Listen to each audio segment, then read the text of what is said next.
খেলার সময় মাঠে তামিম ইকবালের হার্ট অ্যাটাক, পরানো হয়েছে রিং।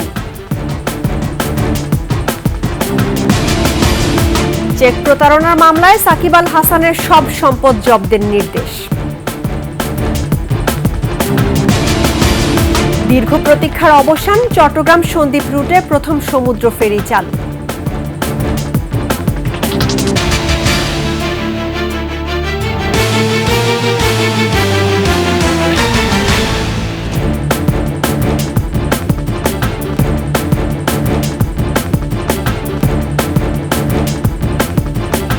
শুনছিলেন সংবাদ শিরোনাম। আমন্ত্রণ ২১ দুপুরের সংবাদে আপনাদের সঙ্গে আছি রাহনুমা রাহিম। দর্শক, ২১ টেলিভিশনের সংবাদ একই সাথে সরাসরি দেখতে পাবেন আমাদের ফেসবুক পেজ www.facebook.com/2124 অনলাইনে। এছাড়া সাবস্ক্রাইব করতে পারেন www.youtube.com/@21etv চ্যানেলে। এনজিওগ্রামের পর হার্টে রিং পরানো হয়েছে ঢাকা প্রিমিয়ার লিগের ম্যাচের সময় হার্ট অ্যাটাক হওয়া তামিম ইকবালকে। এখন তাকে রাখা হয়েছে সিসিইউতে। বিকেএসপিতে ম্যাচ খেলতে গিয়ে মাঠেই গুরুতর অসুস্থ হয়ে পড়েন জাতীয় ক্রিকেট দলের সাবেক অধিনায়ক তামিম। প্রাথমিক চিকিৎসা শেষেই তাকে নেওয়া হয় গাজীপুরে ফজিলাতুন্নেসা বিশেষায়িত হাসপাতালে। এক পর্যায়ে অবস্থার অবনতি হলে তাকে লাইফ সাপোর্টে রাখা হয়, তবে চিকিৎসকদের আপ্রাণ চেষ্টায় উন্নতি হচ্ছে শারীরিক অবস্থার। হার্টে পরানো হয়েছে রিং। এদিকে তামিম ইকবালের আকস্মিক অসুস্থতার খবরে আগে থেকে নির্ধারিত বিসিবির বোর্ড মিটিং স্থগিত করা হয়েছে। মিরপুর থেকে হাসপাতালে গিয়েছেন বিসিবি সভাপতি সহ পরিচালকরা।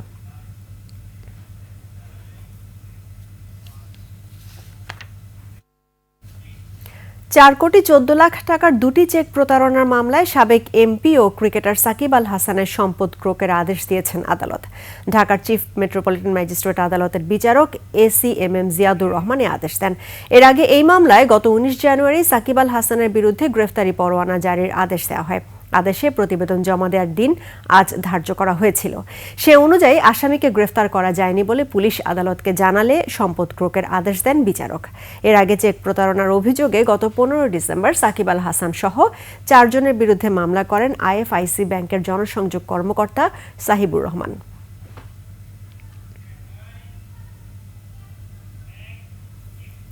প্রধান উপদেষ্টার চীন সফর নিয়ে পলাতক স্বৈরাচারেরা দোসররা পরিকল্পিতভাবে গুজব ছড়াচ্ছে বলে অভিযোগ করেছেন বিএনপির সিনিয়র যুগ্ম মহাসচিব রুহুল কবির রিজভী।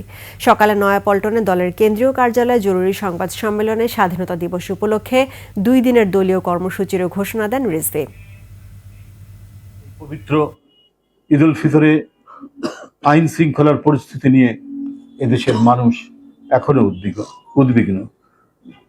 কিছুদিন পূর্বে পুলিশ কমিশনার বলেছেন যার যার নিরাপত্তা ব্যবস্থা করে ঈদে বাড়ি যেতে। পুলিশ কমিশনারের বক্তব্যের পর মানুষ আরো আতঙ্কিত হয়ে পড়েছে। চুরি, ডাকাতি, ছিনতাই আরো বেড়ে গেছে।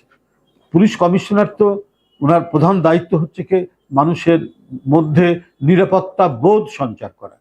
তার বক্তব্যে মানুষ যদি আতঙ্কিত হয় তাহলে এটা তো মানে এক ধরনের নৈরাজ্যের শামিল বলে আমরা মনে করি। রাজধানীর কল্যাণপুরে জাহাজবাড়িতে 2016 সালে কথিত জঙ্গি আস্তানায় অভিযানের নামে 9 জনকে হত্যার ঘটনায় করা মামলায় সাবেক আইজিপি শহীদুল হক, সাবেক ডিএমপি কমিশনার আসাদুজ্জামান মিয়া সহ 3 জনকে গ্রেফতার দেখানো হয়েছে। এর আগে সকাল 9:30টার দিকে তাদেরকে আন্তর্জাতিক অপরাধ ট্রাইব্যুনালে হাজির করা হয়। পরে বিচারপতি গোলাম মর্তুজা মজুমদারের নেতৃত্বাধীন 3 সদস্যের ট্রাইব্যুনালে তাদের গ্রেফতার ও তদন্ত প্রতিবেদন দাখিলের উপর শুনানি হয়। 2016 সালের 26 জুলাই রাজধানীর কল্যাণপুর বাসস্ট্যান্ড সংলগ্ন 5 নম্বর সড়কের জাহাজ বিল্ডিং নামের একটি বাড়িতে জঙ্গি আস্তানায় অভিযান চালায় আইন শৃঙ্খলা রক্ষাকারী বাহিনী। ওই অভিযানে 9 জন জঙ্গি নিহত হন বলে জানানো হয়েছিল সে সময়।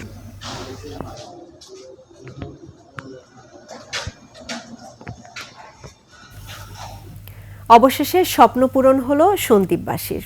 চট্টগ্রাম সন্দ্বীপ নৌ রুটে চালু হলো দেশের প্রথম সমুদ্র ফেরি সার্ভিস। আনুষ্ঠানিকভাবে এই সার্ভিস উদ্বোধন করেন নৌ পরিবহন উপদেষ্টা এম শাখাওয়াত হোসেন। এ সময় উপস্থিত ছিলেন সড়ক ও রেলপথ উপদেষ্টা ফাউজুল কবির খান, মুক্তিযুদ্ধ বিষয়ক উপদেষ্টা ফারুকি আজম বীর প্রতীক, পরিবেশ উপদেষ্টা সৈয়দা রিজওয়ানা হাসান এবং মৎস্য ও প্রাণী সম্পদ উপদেষ্টা ফরিদা আক্তার। প্রায় 4 লাখ মানুষ অধ্যুষিত সন্দ্বীপ উপজেলার সাথে চট্টগ্রামের যোগাযোগের একমাত্র মাধ্যম নৌপথ। টেকসই যোগাযোগ ব্যবস্থা না থাকায় যাতায়াতে নিত্য ভোগান্তি ও দুর্ঘটনার শিকার হন বাসিন্দারা। এই রুটে ট্রলার ও স্পিডবোট দুর্ঘটনায় বিভিন্ন সময় প্রাণহানির ঘটনাও ঘটেছিল।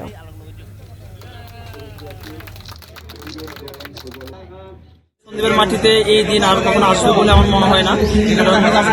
বাংলাদেশ সরকারের 7 জন উপদেষ্টা একসাথে সন্দীপের মাটিতে পা রাখছে। এই উদ্বোধন হওয়ার মাধ্যমে সন্দীপবাসীর যে উজ্জ্বল ভবিষ্যৎটা আমরা দেখতে পাচ্ছি, এটা আসলে অতুলনীয়। বাংলাদেশে এই প্রথম সমুদ্রপথে ফেরি যাত্রার এই আনন্দ মুহূর্তে আমি খুবই আনন্দিত।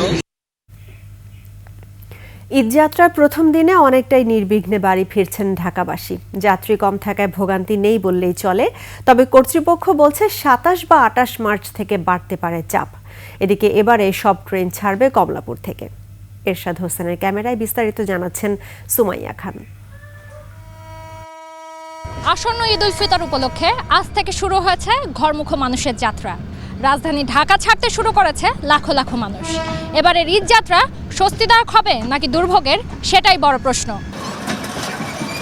ঈদে বাড়ি ফেরার আনন্দ সব আনন্দকে হার মানায়, যদিও অল্প বিস্তর অভিযোগও রয়েছে কারো কারো মুখে। অগ্রিম টিকিট কেনার পরেও কিছু বাস ট্রেন নির্ধারিত সময়ে ছেড়ে যাচ্ছে না। জি আলহামদুলিল্লাহ, বাড়ি যাচ্ছি, অনেক স্বস্তির যাত্রা এবার। এখন পর্যন্ত কোনো ভিড় নাই। না, আমাদের কোনো ভোগান্তির যাত্রা হচ্ছে না। আমরা ঢাকা থেকে নাটোর পর্যন্ত যাব। এবার গতকালে এতদিন ফেস করতাম, আপনার টিকিট কাটতে পারতাম না বা ইয়েতে ঢুকতে পারতাম না, ওয়েবসাইটে ঢুকতে পারতাম না। এখন ইনশাল্লাহ ভালোভাবে টিকিট কাটতে পারছি। এদিন সকাল থেকেই নির্বিঘ্নে বাড়ির পানে ফিরছেন রেলপথের যাত্রীরা। সারাদিন ছেড়ে যাচ্ছে 43টি আন্তনগর ট্রেন, যদিও ঈদের বাড়তি ট্রেন যুক্ত হবে আগামী বৃহস্পতিবার। সঙ্গে যাত্রা দিনের 2 ঘন্টা আগে থেকে 25% স্ট্যান্ডিং টিকিট বিক্রি হবে। রেলওয়ে কর্মকর্তারা জানান, যাত্রীদের চাপ সামলাতে তারা সর্বোচ্চ চেষ্টা চালাচ্ছেন। এবছর বিশেষ 5 জোড়া ট্রেনের ব্যবস্থা করা হয়েছে, যাতে সবাই নিরাপদে বাড়ি পৌঁছাতে পারেন। তবে সময় মতো ট্রেন ছাড়তে কিছুটা সমস্যা হচ্ছে বলেও স্বীকার করেছেন তারা। আইনশৃঙ্খলা রক্ষাকারী বাহিনী আছে, আমাদের কর্মকর্তাগণ আছেন, আমাদের টাস্ক ফোর্স গঠন করা হয়েছে, টাস্ক ফোর্স কাজ করতেছে। সব কিছু মিলাই মোটামুটি অন্যান্য বছরের মতো এবছরও জাতি সাধারণ যাতে স্বাচ্ছন্দ্যে ট্রেন যাত্রা করতে পারে, ভ্রমণ করতে পারে, সেই ব্যবস্থা আমরা রেখেছি। এদিকে সড়ক পথের ঈদযাত্রায়ও এখনো নেই চাপ। সকাল থেকেই রাজধানীর বাস টার্মিনালগুলোতে দেখা যায় প্রতিদিনকার নিয়মিত চিত্র। বাড়তি ছুটি এবারে যাত্রাকে স্বস্তিদায়ক করেছে বলে মনে করছেন যাত্রীরা, যদিও সংশ্লিষ্টরা বলছেন আগামী বৃহস্পতিবার থেকে বাড়তে পারে যাত্রী চাপ। আর একটু ভোগান্তি আছে, কারণ আধা ঘন্টা আগে আমি গাড়িতে উঠছি, গাড়ির সিট ফিল আপ হয়নি, এজন্য ওরা একটু লেট করতেছে। হয়তো আরও কিছুদিন পরে পড়বে। এখন রেডি আগের মতোই আছে, কোনো বাড়তি বাড়া নেই, আর চাপও খুব কম আছে মোটামুটি। যাত্রীরা এখনো কোনো চাপ পড়ে নেই, 2 দিন পর থেকে পড়বে আর কি। অগ্রিম টিকিট ছাড়ে নেই, এখন আমরা আর কি যা আসছে, যে ইনস্ট্যান্ট যা আসে তখনই বিক্রি করি। যাত্রার প্রথম দিনে রেলপথে প্রায় 55,000 যাত্রী ঢাকা ছাড়ছেন। সঙ্গে শুরু হয়েছে ফিরতি ট্রেনের টিকিট বিক্রিও। মিলছে 3রা এপ্রিলের টিকিট। সুমাইয়া খান, 21 টেলিভিশন, ঢাকা। ঈদযাত্রায় ঢাকা টাঙ্গাইল মহাসড়কে বাড়ি ফেরা মানুষের দুর্ভোগ যেন চিরচেনা। তবে এবার দৃশ্যপট পাল্টাতে পারে বলে আভাস মিলেছে, কারণ ঈদের আগেই খুলে দেওয়া হবে ঝাওয়েল ফ্লাইওভার। এছাড়া যমুনা সেতুর পশ্চিম পারে 20 কিলোমিটার মহাসড়কের কাজের অগ্রগতিও 80%। এটি চালু হলে দুর্ভোগ কমবে উত্তর পশ্চিমাঞ্চলের মানুষের। সিরাজগঞ্জ প্রতিনিধি স্বপন মির্জার তথ্য ছবিতে ডেস্ক রিপোর্ট।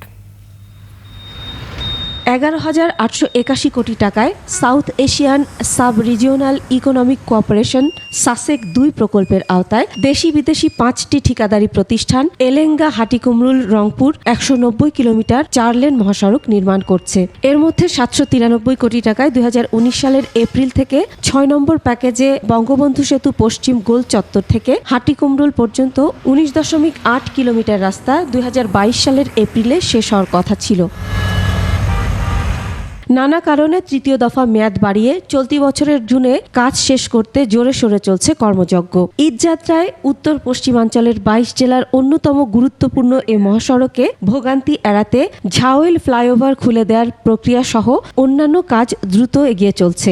আসন্ন ঈদে কোনো রকম জ্যাম সৃষ্টির সম্ভাবনা নাই, ফলে ঘরমুখো মানুষ অত্যন্ত আনন্দেই এই অংশ দিয়ে ঘরে ফিরে যেতে পারবে। সংযুক্ত 4 লেন মহাসড়ক সহ দুই পাশের পার্শ্ব রাস্তার কাজও প্রায় শেষ পর্যায়ে। তাই অন্যান্য বারের তুলনায় এবারের ঈদ যাত্রা হবে অনেকটা স্বস্তির। আগে খুবই খারাপ লাগতো আমাদের, কারণ যাবে এই রংপুর, ঠাকুরগাঁ, দিনাজপুর, যাবে রাজশাহী, যাবে কুড়িগ্রাম, বুরগামারি, তারা যাইতে পারে নাই। মানুষের সহজ উপায় হয়ে গেছে, এখানে 40-45 মিনিট বা 1 ঘন্টায় চলে যাওয়া যায়। এর আগে তো অনেক কষ্ট ছিল, এখন আল্লাহর রহমতে অত কষ্ট না হওয়ারই কথা।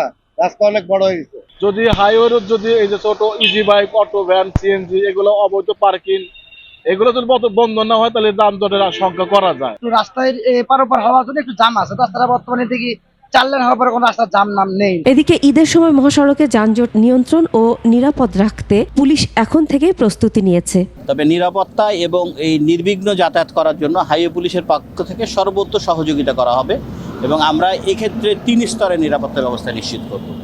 সব কাজ শেষ করে ঈদ যাত্রায় যেন নির্বিঘ্নে ঘরে ফিরতে পারেন মানুষ, এমনটাই প্রত্যাশা সবার। Masuma Lisa, desk report, 21 television. দুপুরের সংবাদ একটা বিরতি নিচ্ছি, যখন ফিরছি তখন অন্যান্য খবরের সঙ্গে আরো থাকবে। এখনো নিয়ন্ত্রণে আসেনি সুন্দরবনের আগুন, পানি সংকটে নির্বাপন কাজ ব্যাহত।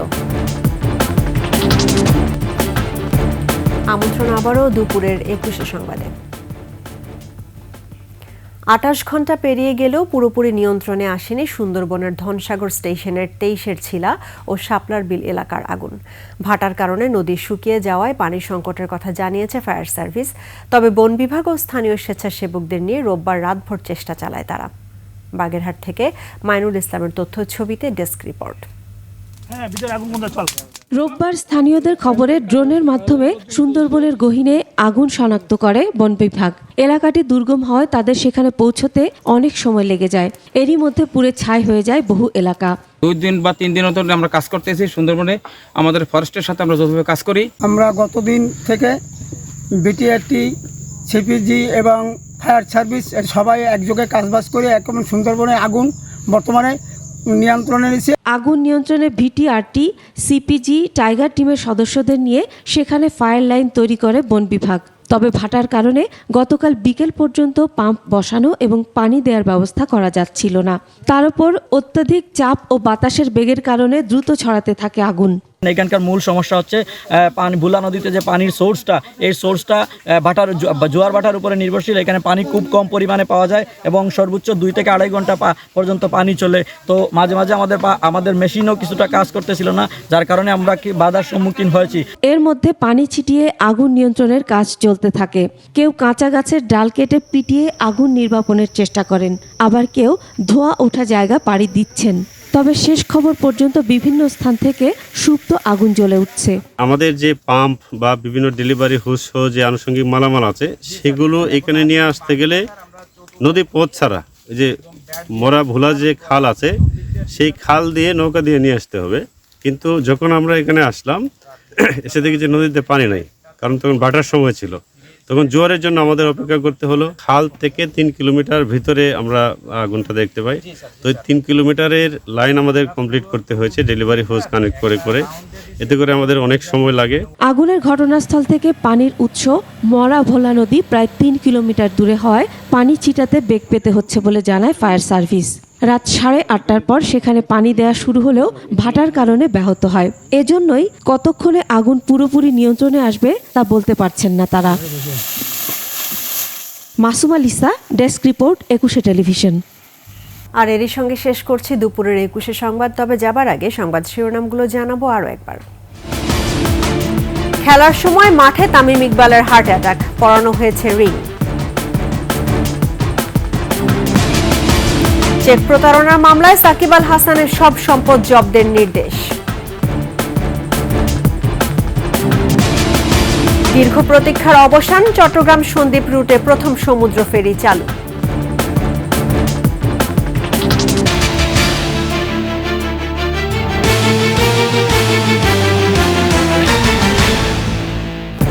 দর্শক, 21 সর্বশেষ খবর জানতে ডায়াল করুন 2021 নম্বরে, আর ভিজিট করুন 21-tv.com এই ওয়েবসাইটে। ফেসবুকে ভিজিট করতে পারেন www.facebook.com/2124 অনলাইনে। এছাড়া সাবস্ক্রাইব করতে পারেন www.youtube.com/@21etv চ্যানেলে। এতক্ষণ সঙ্গে থাকার জন্য ধন্যবাদ। আমাদের পরবর্তী সংবাদ আয়োজন বিকেল 4টায় দেখার আমন্ত্রণ রইল। 21-এর সঙ্গে থাকুন।